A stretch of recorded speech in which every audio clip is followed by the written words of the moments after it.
Merhaba, kanalıma hoş geldiniz. Bugün sizlerle çok beğenilen Pinterest yeleğini yapacağız. Bunun için toplamda bunun gibi 8 adet motife ihtiyacımız var. Motiflerimizin boyutları minimum 25-26'dan başlayacak, maksimum 30 santim olabilir. Ben small medium çalışacağım için toplam 25 santim kadar yaptım. Esneme payı olduğu için 24 gözüküyor. Ama dikiş bölümlerimizde hafif esneyeceği için 25 santim. Eğer X ile L beden çalışmak istiyorsanız muhakkak 30 santim hazırlayın motiflerinize. Yün ipler veya akrilik iplerle güzel oluyor. Maxi boy olması gerekiyor ipinizin. Benim bu ipim ince olduğu için çift kat kullandım. Maxi boya getirmek için. Toplamda eğer maxi boy bir ip aldınız, 100 gramlık diyelim, sadece dış çevre için çift kat yaptığımız için, çift sıra yaptığımız için 6-7 adet yumak gerekecektir. İçler içinde, iç renkler içinde birer yumak yeterli olacaktır. Ama yelek içinse tabii ki. Hırka içinse biraz daha, yani 2 katını yapmanız gerekiyor. İç renklerden 2'şer tane yumak alıp ana renkten de rahat bir 12 tane yumak almanız gerekiyor. Tabii ki bu demiş olduğum maxi kalınlıkta olan bir iple alakalı. Eğer evinizde akrilik veya yün olması gerekiyor. Farklı iplerle de yapabilirsiniz ama bence olması gereken ip çeşidi budur. Evinizde ince ipiniz varsa eğer bunu çift kat yaparak da bu şekilde maxi boya getirip değerlendirebilirsiniz. Tığ numarasının 7 veya 8 olması gerekiyor. Elimizde sıkı örmeyeceğiz.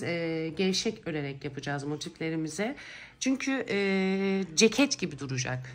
Tok bir kumaşa sahip olacak. Hemen başlayalım motiflerimizi yapmaya. Toplamda 8 adet büyük motif yapacağız. Bunun için sihirli halka yapıyoruz. Ve içerisine 1, 2, 3 zincir çekiyoruz. Bu bizim ilk trabzanımız sayılacak. Hemen yanına ikinci trabzanımızı yapıyoruz. Elimi gevşek tutuyorum.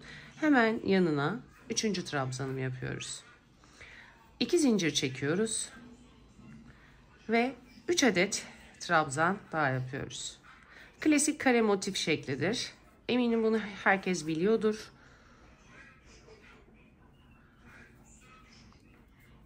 2 zincir çekiyoruz. 3 trabzan daha yapıyoruz. 4 köşeli olacak. 4'er tane 3 trabzan yapacağız. Aralarda 2 boşluk olacak. Son köşemi de yapıyorum. 1, 2, gevşek tutuyoruz. Eliniz çok sıkıysa muhakkak 1 numara tığ kullanın. Çünkü motiflerde kasma oluyor çok sıkı yaptığımızda. Arkadaki ipimizi olabildiğince sıkıyoruz gevşememesi için ve onu arkada gizleyerek yürüteceğiz. Kapama yöntemini aralarda hiç zincir çekmeden tığımıza bir ilmek doluyoruz. İlk yapmış olduğumuz 3 zincirin, trabzanın tepe noktasına, tam ortasına batıp arkadaki ilmeği ipimin tığımızın üzerine alıyoruz, gizleyeceğiz. İlmek çıkartıp 1, 2, 3 tane ilmek olacak tığımızın üzerinde. Üçüne birden batıp çıkarıyoruz. Motifimiz nasıl devam ediyordu? Renk geçişlerini bu şekilde yaptım. Ortada tek renk oluyor. Bunu burada keseceğim. Sıkılıyoruz.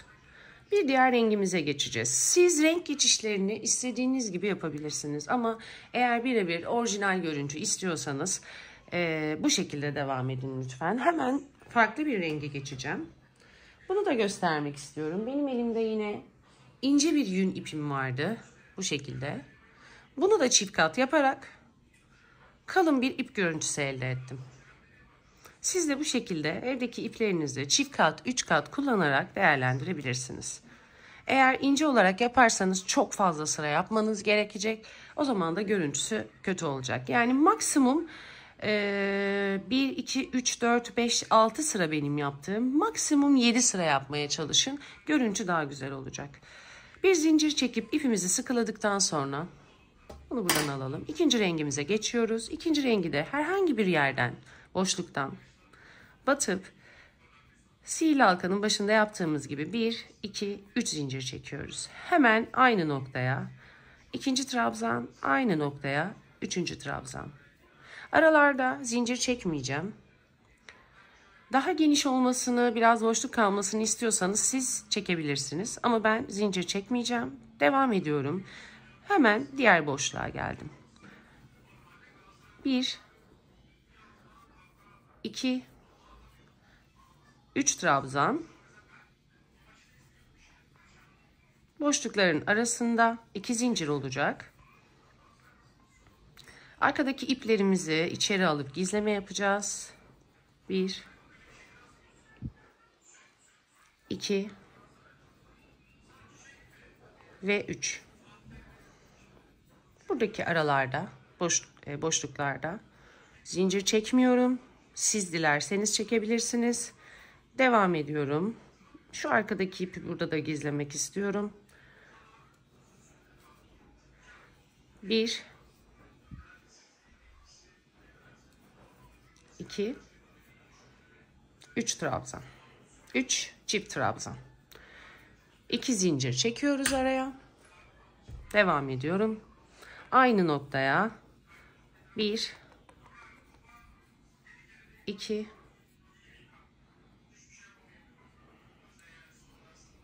3 trabzan. Diğer bir noktaya batıyorum. 1, 2, elinizi gevşek bırakın lütfen, çok sıkmayın. 3, üçüncü çift trabzanımı yaptım.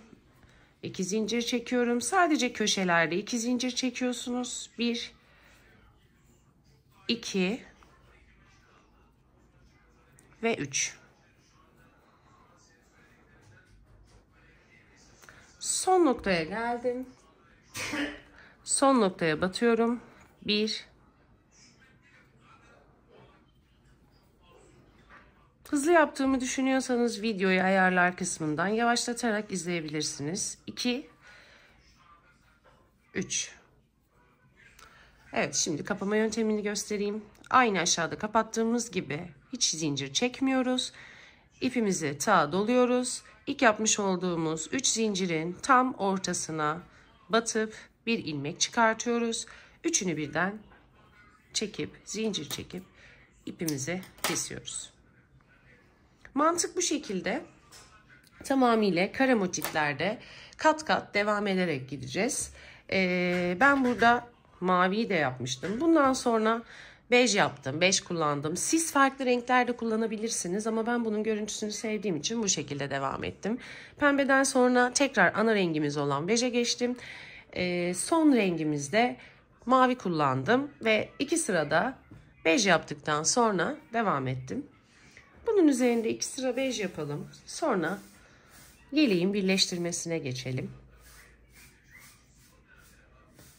Yine aynı mantık. Zincir çekip ipimizi sıkılıyoruz.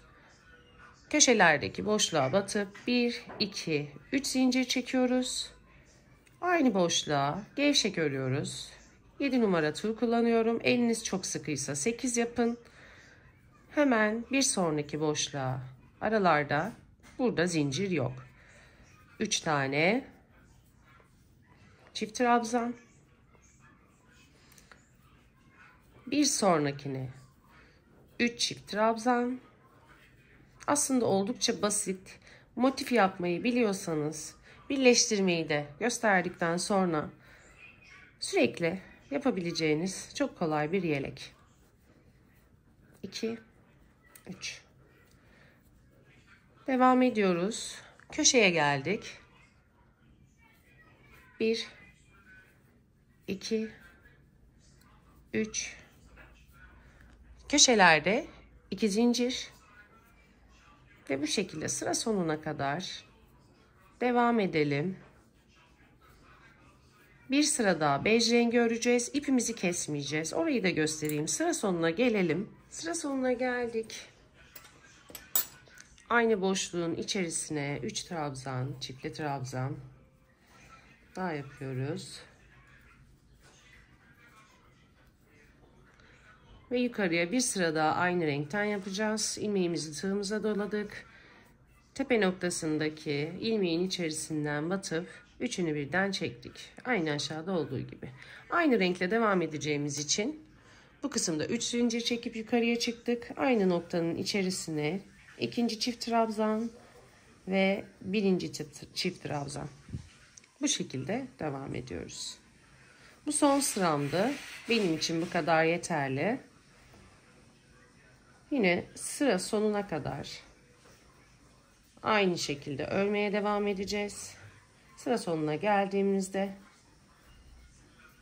birleştirme yapıp ipimizi keseceğiz. Bundan sonra motiflerin birleştirmesine geçeceğiz. Evet, motiflerim bitti. Alanı biraz genişletmek istedim. Bütünüyle görmeniz için.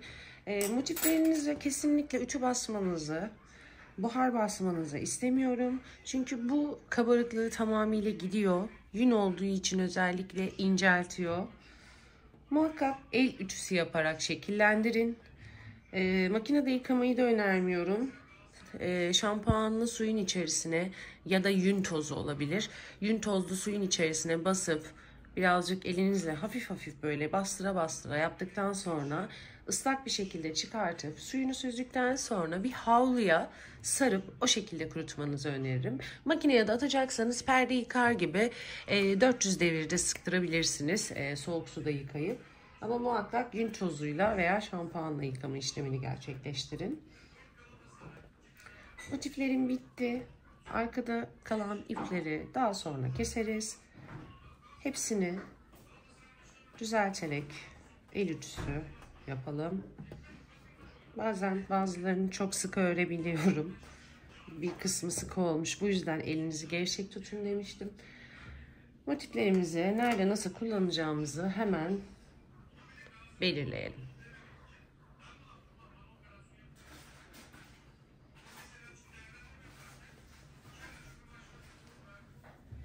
Üst kısımlar, yeleğimizin alt kısmı bu şekilde belirliyoruz. El ütüsü yapıyoruz, düzeltiyoruz tüm motifleri. Şimdi bunları birleştireceğiz. Birleştirme işlemini de ana renkle yapıyorum. Şurada ilmek var. Bu ön sırayı dikmeyeceğim için bunu hemen yan tarafa alayım. İlmek parçaları üst kısımda kalmasın. Biraz daha kamera açısını genişletmek istiyorum tam görmeniz için. Bazen kameraya elim değiyor, titreyebiliyor. Alanım dar, kusura bakmayın. Buradaki ipli olan kısmı da buraya almak istiyorum. Hemen başlayalım. Bir zincir çekip ipimizi sıkılıyoruz. Öncelikle nereden başladığımızın hiçbir önemi yok.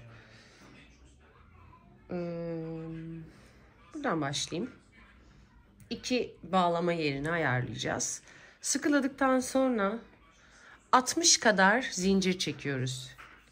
3 4 5 6 bağlama yeri olacak burası. 7 8 9 10 11 12 13 14 15 16 ve toplamda 60 zincir çektim. Bu yeleğimin öndeki bağlama ipi olacak. Hemen şu iki motifi alıyorum. Burada yakınlaştıracağım.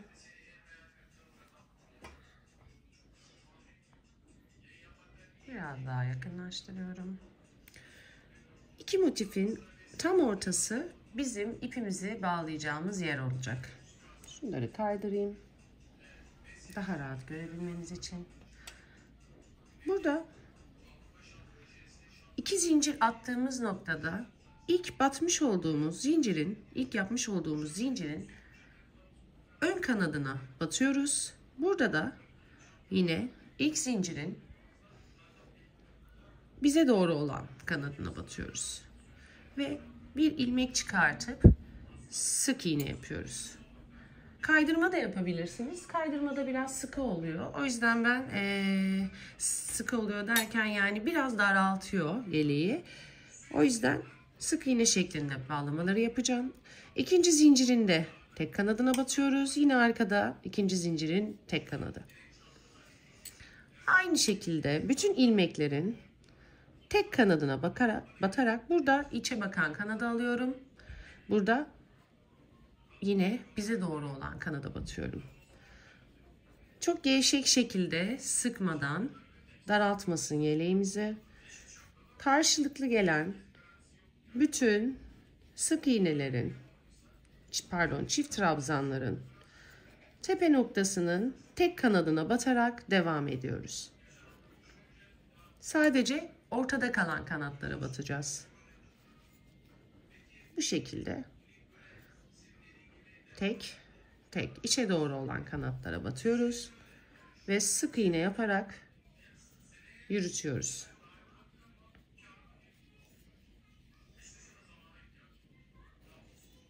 Devam ediyoruz.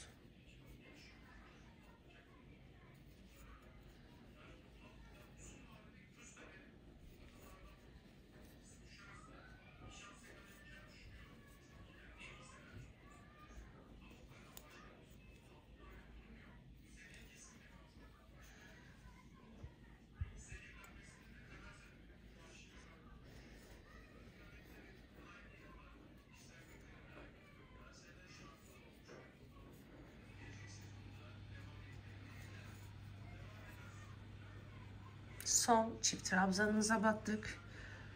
Arkada şu şekilde 1, 2, 3 zincir atıp başladığımız noktaya denk geldiğimizde hemen şuradaki kanada batacağız.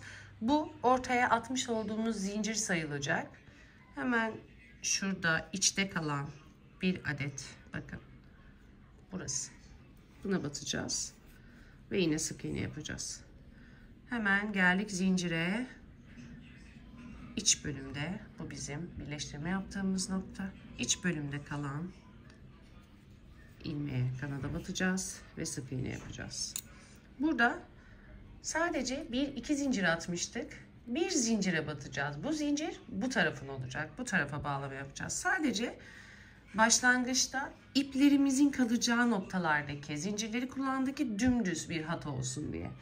Kesmiyoruz. Devam edeceğiz. Hemen göstereyim. Burada arkalar vardı. Arkalarını alacağız buraya. Arkayı da dümdüz şekilde devam ettireceğiz. Arka kanatları alıyoruz. İç içe bakacak ters yönler. Bu da yukarının arkası. Düzümüz bize, içler birbirine yapışık bakacak şekilde üst üste koyalım. Hemen devam edelim. 1, 2. Burada ilk zincire batmıştık. Yaklaştırıyorum kamerama. Burada birer zinciri buradan birleştireceğimiz için ellemiyoruz. Buradaki ipi içeriye alalım. Gizleyeceğim. Hemen ikinci zincire batalım. Arka motifteki ikinci zincire batıyoruz. Yani ikinci zincirin iç kısımda kalan kanadına batıyoruz. Burada da sırtımızda kalacak motifinde yine iç kısımdaki bu taraftaki zincirin kanadına batıyoruz. İpi arada gizliyoruz, yürüteceğiz ve bir sık iğne yaptık. Aynı şekilde geldik yanındaki tepe noktasına battık, karşısındaki tepe noktasına battık. Sık iğne şeklinde yürütüyoruz. Devam ediyoruz. İpi arada gizliyorum.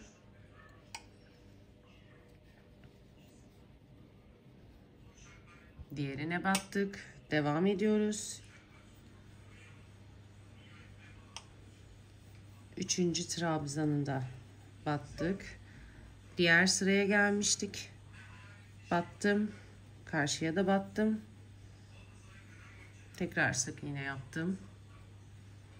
Eliniz alışınca çok kolay.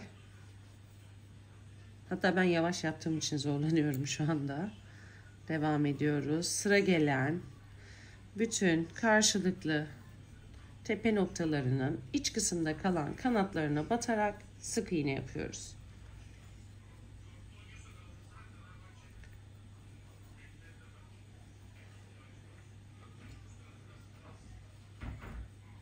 Devam ediyoruz.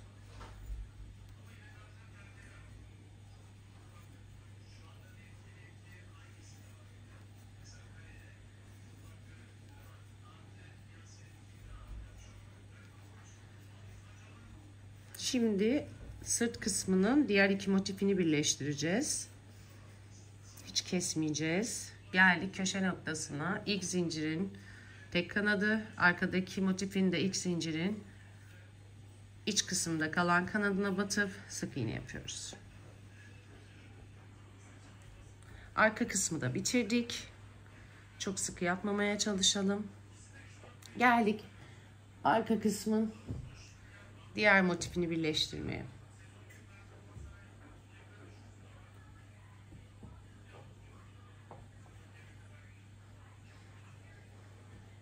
Evet, aynı şekilde burada yaptığımız gibi ipi kesmeden buradaki yan zincirler, yan tarafta birleştirmeler olacak.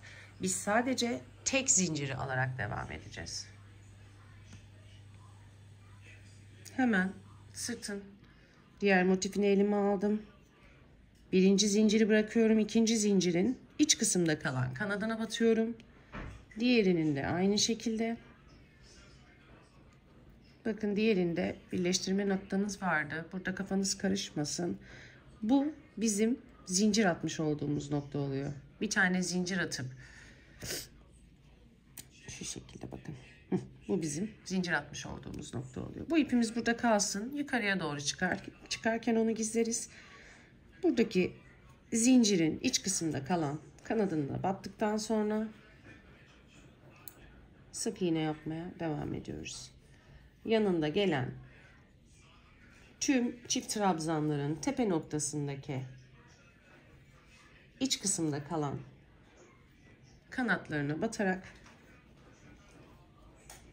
köşeye doğru gelelim. Geldik diğer köşeye. Hemen bunu böyle alalım, çevirelim. Şimdi bu sırt kısmının önlerini yapacağız. Son trabzanlara battım. Burada zincirlere de batalım. Bize doğru, yani ilk yapmış olduğumuz zincirlerin kanatlarına da basalım. Çok pardon. Devam edelim. Bunu burada bırakalım. Hemen bağlama yapacağımız yere gelelim. Evet. İlk zinciri ellemiyoruz. Yaklaştırıyorum. İlk zinciri ellemiyoruz. İkinci zincirin içe bakan kanadına batıp burada da burayı ellemiyoruz. Üstteki sıranın devamındaki zincirin içine batıyoruz. Tek kanadına. Yine diğerlerinde yaptığımız gibi iç kanatlarına batarak sık iğne şeklinde devam ediyoruz.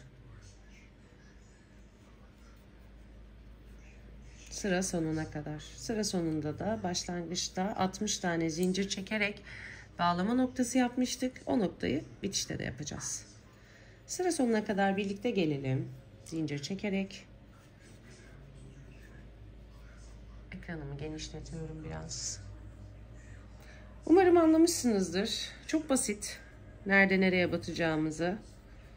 Çok hızlı yaptığımı düşünen varsa eğer videoyu dediğim gibi başta yavaşlatarak izleyebilirsiniz. Ya da kafanıza takılan yerler varsa yorumlarda benimle paylaşabilirsiniz. Sizlere yardımcı olmaya çalışırım. Yün ip yoksa elinizde eğer alırsanız dediğim gibi 100 gramlık ipler hemen hemen 48-50 TL'den başlıyor. Yani bir yeleğin maliyeti size minimum 400 TL olacaktır. Eğer yün ip kullanırsanız. Hatta belki daha fazla yün ve akrilikler benim dediğim fiyatlarda. Bu yüzden sürekli bana söylüyorlar ne kadar pahalıya satıyorsunuz diye. Devam ediyorum. Burada 2 zincire birden batıyorum.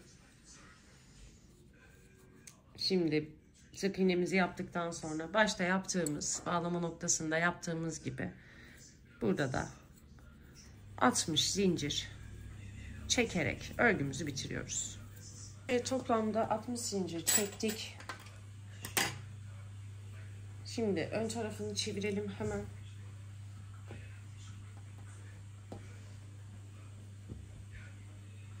Biraz genişletiyorum.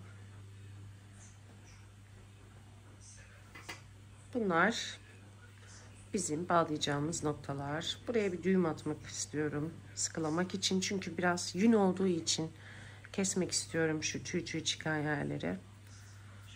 Ve çakmakla yakacağım. Evet. Birer düğüm attım.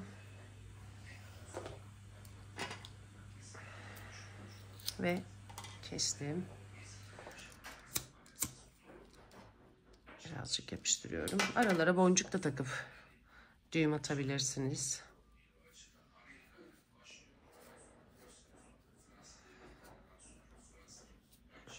Evet, buraya da bir düğüm attım. Sabitlemek için. Ve ipimi kestim. Burası bizim yeleğimizin ön kısmı. Hemen kurdele yapalım şuraya bir tane. Bakın bu şekilde. Şimdi birleştireceğimiz nokta arka sırt kısmı, üst kısımlar ve yan kısımlar olacak. Bunları da birlikte tamamlayalım. İlk önce arkasını yapalım. Daha uzunca. Hemen arkayı çevirelim. Biraz yaklaştırayım videomu.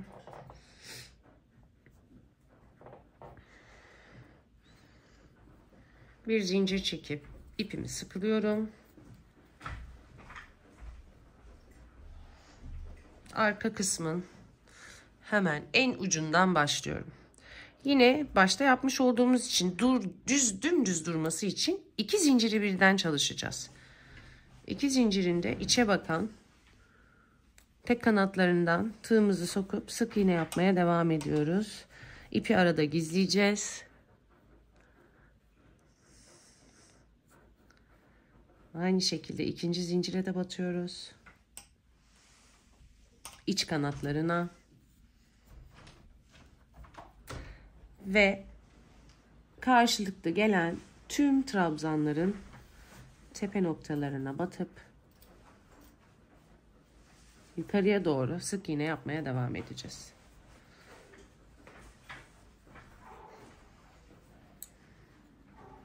Ortaya kadar gelelim. Bu orta noktayı nasıl geçeceğimizi göstereceğim.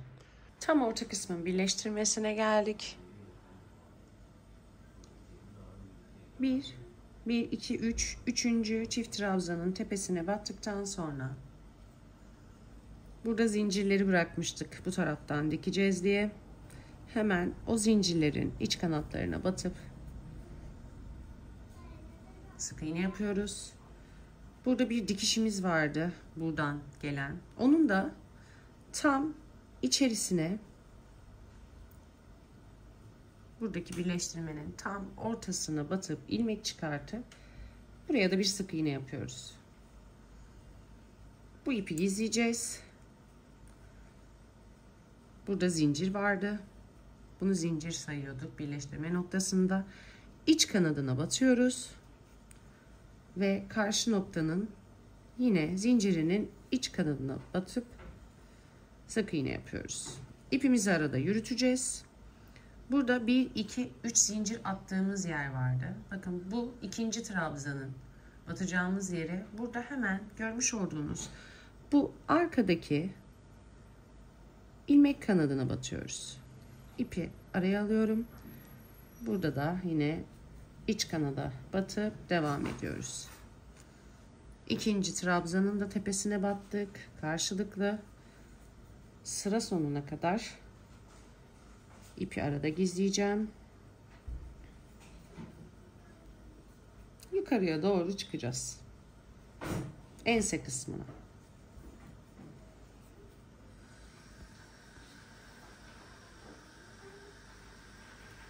Devam edelim. İç kanatlara batıyoruz ve sık iğne yapıyoruz. İç kanat, karşı iç kanat. Karşılıklı olmasına özen gösterelim. Bir sıra atlarsak eğer, zaten sonunda anlayacaksınız atladığınızı. Kötü bir görüntü oluyor. Atlamadan karşılıklı sıra gelen bütün boşluklara batalım. İpi arada gizledim. Kalan ip olursa daha sonra iğne yardımıyla aralardan geçirerek gizleyebiliriz.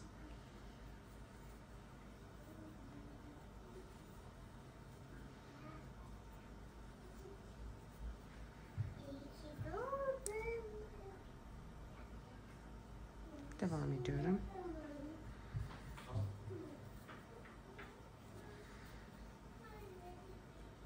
Sıra sonuna kadar devam edeceğiz. Sıra sonunda 2 zincire birden batacağız yine. En başta olduğu gibi köşe olduğu için düz durmasını istiyorsak, bakın burayı atlamayalım. Yanlış yapmışım. Düzeltiyorum. Batıyorum. Arka kısımda evet buraya batıyorum. 3 zincirlik yer bizi yanıltabilir. 3. trabzanın tepesine battıktan sonra birleştirme noktamızda burayı zincir sayıyoruz. 1, 2, 3 zincirlik attığımız yerin hemen bakın görüyorsunuz. Arkasındaki iç kanada batıyoruz. Ve sık iğne yapıyoruz. Burada 2 zincire geldik. 2 zinciri de örüyoruz. Burada zincir bu tarafta kaldığı için bakın hemen göstereyim.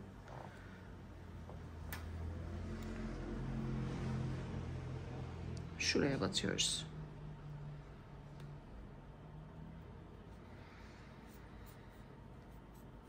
Ve bir zincir çekip bitiriyoruz. Hatta zincir çekmeyelim. Bombeli durmasın. İpimizi uzun bırakalım. Son sık iğneden sonra arada bu ipi gizleyeceğiz. Direkt çekelim.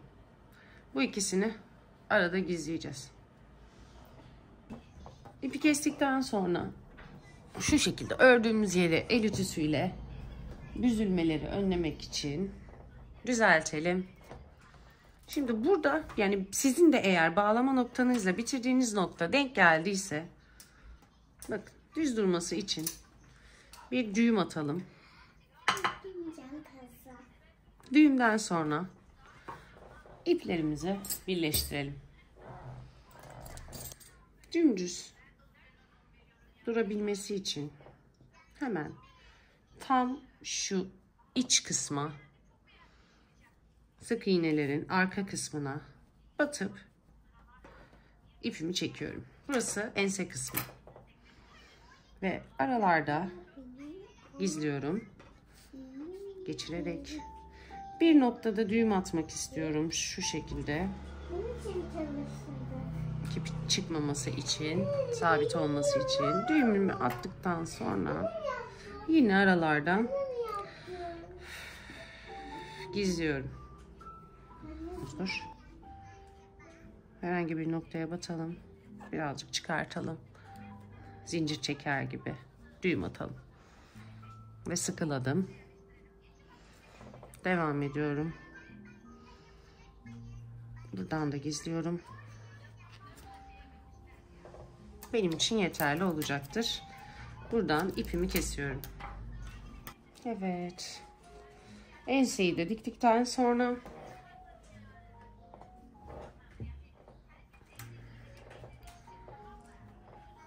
bakın arka kısma, ön kısma geldim.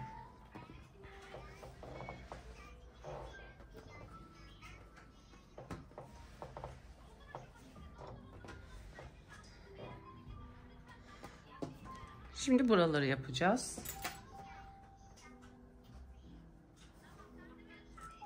Geldik omuz kısımlarına. Omuzlarını birleştireceğiz. İpimize zincir çekip sıkıladıktan sonra köşelerde olduğu gibi 2 zinciri de kullanıyorduk. Burada da aynı şekilde tüm zincirlerin iç kısımlarına bakan kanatlarına batıp ipi arada gizleyerek sık iğne yapıyoruz. Devam ediyoruz. Diğer zincire de battık. Sık iğne.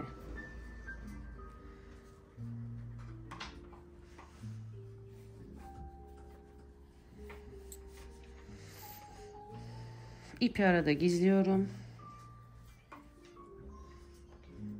En son da gizleyebilirsiniz iplerle hiç oynamadan. Eğer rahat öremiyorsanız iğne yardımıyla ipleri en son geçirebilirsiniz. Ben arada gizliyorum.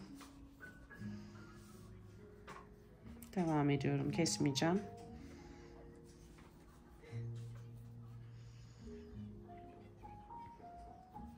Omuz kısımlarında boyun bölümüne geldiğimizde birkaç ilmek bırakacağız.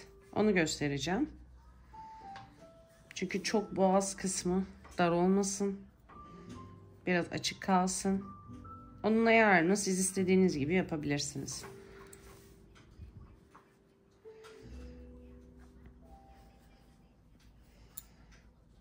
Çok yakası açık olmasını istemediğim için çok bırakmayacağım.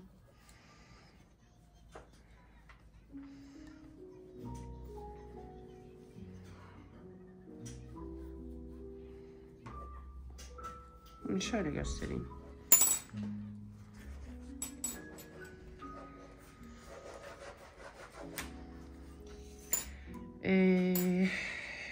Bir yetersiz olur diye düşünüyorum. 2 tane bırakırsam çok açık olabilir. Bu sırayı da bırakayım, öreyim.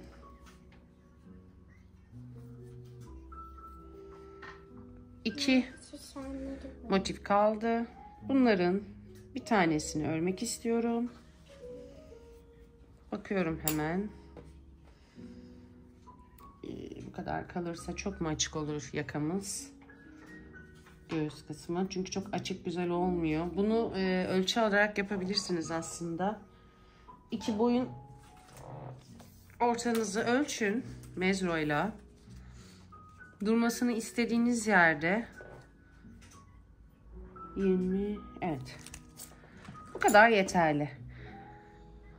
Yani toplamda 1, 2, 3, 4, 5 trabzan bırakacağız. Önde ve arkada 5 trabzan bıraktıktan sonra zincir çekip ipimizi biraz uzun kesip iğne yardımıyla içeriye sokacağız.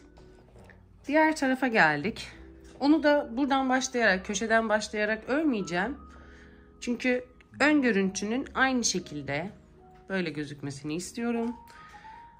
Bir zincir çekiyorum. İpimi sıkılıyorum. En son 1, 2, 3, 4, 5 trabzan bırakıp 6.'nın kanadına batmıştık.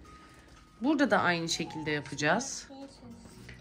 1, 2, 3, 4, 5 trabzan bırakıp 6.'nın iç kanadına batıyoruz. Arka şekilde de aynısını 6.'nın iç kanadına batarak ilmek çıkartıp sık iğne yapıyoruz. 6. iç kanat. Devam ediyoruz. İpimi arada gizleyeceğim. Eğer sizin için çok geniş olursa birer tane de bırakabilirsiniz. Bunu üzerinizde giyip deneyerek yapabilirsiniz. Daha sonradan sökmek de çok zor değil. Eğer bağlamadıysanız, birleştirmediyseniz ipi arada gizleyip üstünüze deneyin. Yaka sizin için yeterliyse, geniş ya da dar olmadıysa kalabilir. Ama eğer biraz daha genişletmek veya daraltmak istiyorsanız boyun kısmını söküp yeniden yapabilirsiniz.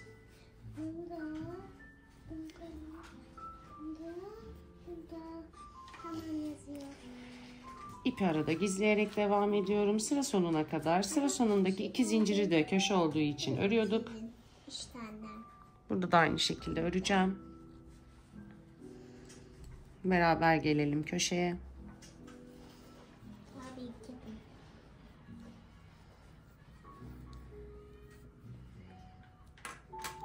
İpimi gizliyorum.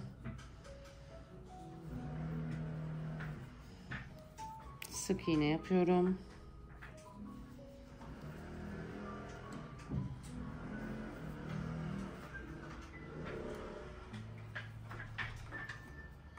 Geldik zincir noktalarına. Zincirlere de sık iğne yaptım. Köşe kısımlarının aynı olması için zincir çekmeden ipimi uzatıyorum ve çıkartıyorum.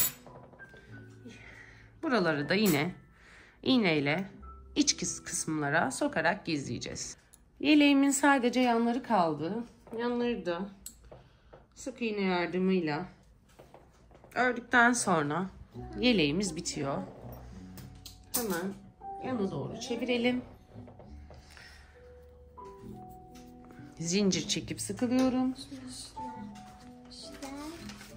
Bunları içeriye alarak gizleyeceğim. Burada da var. Ne demiştik? İplerin olduğu kısımlarda iki köşelerde iki zincire de batıyoruz. Burada da aynı şekilde zincirlerin her ikisine de batıyoruz. İpimizi araya aldık. Bu köşeye fazla birleştirme noktası gelmiş. Bayağı ipim oldu. Olsun, sorun değil. Umarım siz anlayabilirsiniz. Biraz yakınlaştıracağım o yüzden.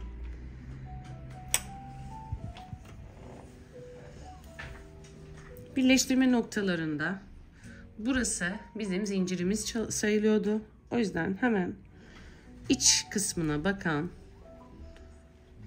ilmeğe batıyoruz.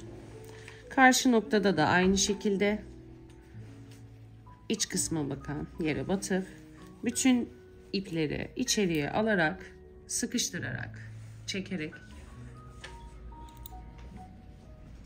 sık iğne yapıyoruz. Burada da 3 zincirimizin tepesi, bakın buraya batmıyorum. Burası çünkü ikinci trabzanımızın iç kanadı. Onun arkasında bir iç kanat var, bir ilmek. Oraya batıyoruz. İpleri alıyorum araya. Hemen arkadakine batıyorum. Kontrol ediyorum. Evet, ilk trabzan ve sık iğne yapıyorum. Devam ediyoruz. İkinci trabzanın tepesi, yine arkada da ikinci trabzan tepesi. İpleri içeride gizliyorum.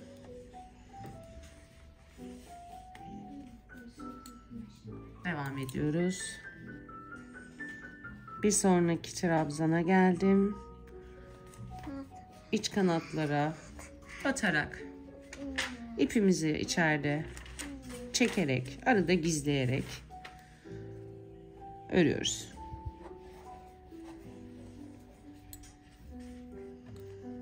Bu şekilde sıra sonuna kadar devam edelim. Sıra sonunda ipi nasıl keseceğinizi sizlere göstereceğim.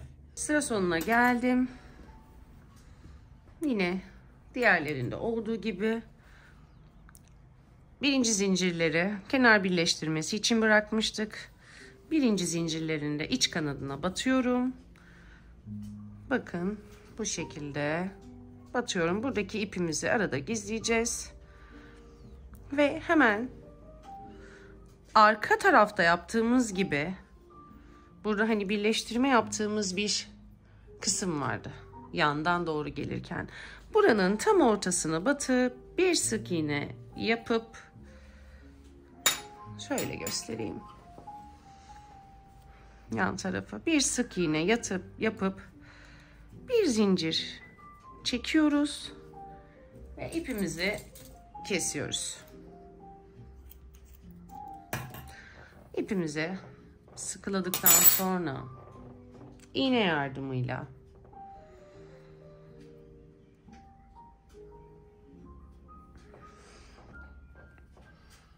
hemen şöyle arkaya geçirdikten sonra bu şekilde aralardan bunu da aynı şekilde gizleyerek kapatacağız. Elimizle daha sonra el ütüsü yaparak muntazam durmasını sağlayalım. Diğer tarafı da dikeceğiz. Diğer tarafı göstermeme gerek yok. Mantık aynı olacak. Sadece önden bakıldığında şöyle gözüksün diye burada aşağıdan başlamıştık yapmaya. Bakın. Buradan başlamıştık. Ya gerçi onlar önemli değil. İstediğiniz şekilde olabilir. Buradan başlamıştık. Sadece buradan başlayacağız. İçerisinden geçtiğimiz bir nokta vardı. Göstereyim. Hemen bel kısmından başlayacağız. Zincir çekip ipimizi sıkıladıktan sonra biraz ağırlaştı. Çalışması da zor oldu. Şöyle alalım elimize. Ne yapmıştık? Hemen buradakinin içerisinden geçirmiştik bir öncekinde. Aynı şekilde buraya da sık iğne yapacağız. İpi araya aldım. Gizleyerek yürüteceğim. Zincir bırakmıştık. Bakın burayı kullanmıştık. Burası duruyor. Zincirlerimizin iç kanatlarına batıyoruz. Sık iğne yapmaya devam ediyoruz. Sırasıyla gelen bütün çift trabzanların tepe boşluklarına, iç kanatlarına batarak aşağıya doğru devam ediyoruz. Aynı bir önceki sırada olduğu gibi. Sadece bakın burası zaten duruyor ve ip içeride yürüyor. Orada iğne yardımıyla saklayacaktık ipi. Köşelerde 2 zincire de batacağız. Hem bunu alacağız hem bunu. Bunları arada gizleyeceğiz. Böyle yapmamızın, birini aşağıdan birini yukarıdan yapmamızın sebebi de bu duruşların iki tarafının da aynı olması. Burayı da bitirelim. Evet, yeleğimi giydim. Size bu şekilde göstermek istedim. Çok güzel oldu. Renk tonlarına da bayıldım. Kendime düz bu renkten uzun kollusunu örmeyi düşünüyorum. Ama %100 yün olduğu için çok kalın olur mu acaba diye düşünmekteyim. S ve M beden uyumlu benim üzerimdeki. Gayet muntazam durdu. Eğer L ve X ile istiyorsanız muhakkak motiflerin santimini 30 santim yapın. Bahar aylarında bir jean, üzerine bir tişört ve yelek inanılmaz güzel duracak. Kombininizi şimdiden ayarlayabilirsiniz. Yaka kısımları bu şekilde. Genişliğini, darlığını siz ayarlayacaksınız. Umarım videomu beğenmişsinizdir. Bir sonraki videoda görüşmek üzere. Hoşça kalın.